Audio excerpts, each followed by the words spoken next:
নমস্কাৰ সকলোকে। আজি আপোনালোকক এটুকুৰা নতুন ঠাই দেখুৱাম।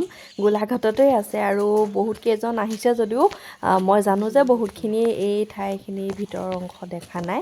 আমাৰ ঘৰৰ নিচেই ওচৰতে নিৰ্মাণ হৈ থকা গোলাঘাট মেডিকেল কলেজখনৰ ভিতৰৰ অংশ দেখাম। যিহেতু এতিয়া ভিতৰৰ ফালে যাবলৈ সকলোকে অনুমতি নিদিয়ে, প্ৰায়খিনি নিৰ্মাণ সম্পূৰ্ণ হৈছে যদিও এই বছৰতেই এইখন সম্পূৰ্ণ কৰাৰ কথা আছিলে। কাৰ্যক্ষম হৈ থাকে নাই, গতিকে অহা বছৰলৈ আশা কৰা হৈছে যে ইয়াতে গোটেই কামখিনি সম্পূৰ্ণ হ'বগৈ। L&T কোম্পানীয়ে বনাই আছে আৰু ইয়াত দেখিছে কনষ্ট্ৰাকশ্যনৰ সেই অফিচটো মই আপোনালোকক দেখালোঁ, L&T কোম্পানীৰ কনষ্ট্ৰাকশ্যন অফিচটো। আৰু এইকেইটা বিল্ডিং চাওকচোন, কি ধুনীয়া। মা লগত আহিছে আৰু এইবোৰ বস্তুবোৰ থৈ দিছে, বনোৱা খুব বাৰিষা হৈ আছে যে এইবোৰ বস্তু চলি আছে নাজানো।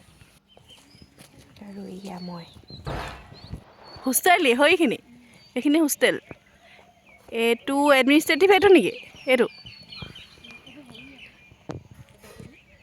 একাডেমি ওচৰৰে খুৰী কেইজনমান পালোঁ আচলতে,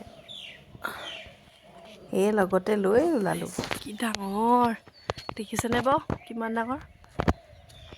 আচলতে আমাৰ ঘৰৰ ওচৰতে বনাই আছে, কিন্তু আচৰিত লাগে ভাবিলে। খুব পিছপৰা ঠাইটুকুৰা আছিলে আমাৰ, এতিয়া হঠাতে ইমান ধুনীয়া উন্নয়ন হৈছে। গতিকে ধন্যবাদ জনাব লাগিব আমি চৰকাৰক। খালি আশা কৰি আন্তঃগাঁথনিগত সকলোবোৰ দিশ যাতে চালি জাৰিছে ভালদৰে সকলো সুবিধা তেওঁলোকে আমাক দিয়ে। গেট হ'বলৈ গৈ আছে এইখিনিতে। মই এতিয়া ৱালখন আছে কাৰণে দেখা পোৱা নাই, আপোনালোকক বাহিৰৰ ফালৰ পৰা দেখাম কোনখিনি হ'ব। কিন্তু এইখিনিতে মেইন গেটখন হ'ব, দেখিছে।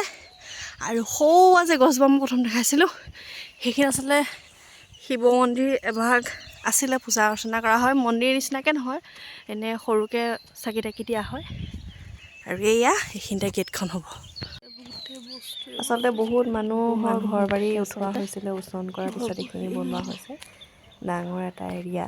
আৰু এইখন চাওক, টাটা কেঞ্চাৰ ইনষ্টিটিউটখন যে তাৰ ৰাস্তা ইটো পাৰে কাষতেই ঠিক ওচৰতে বনাই আছে।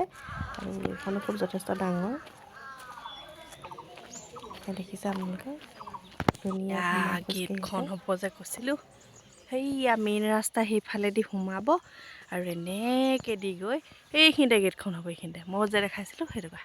Bye bye.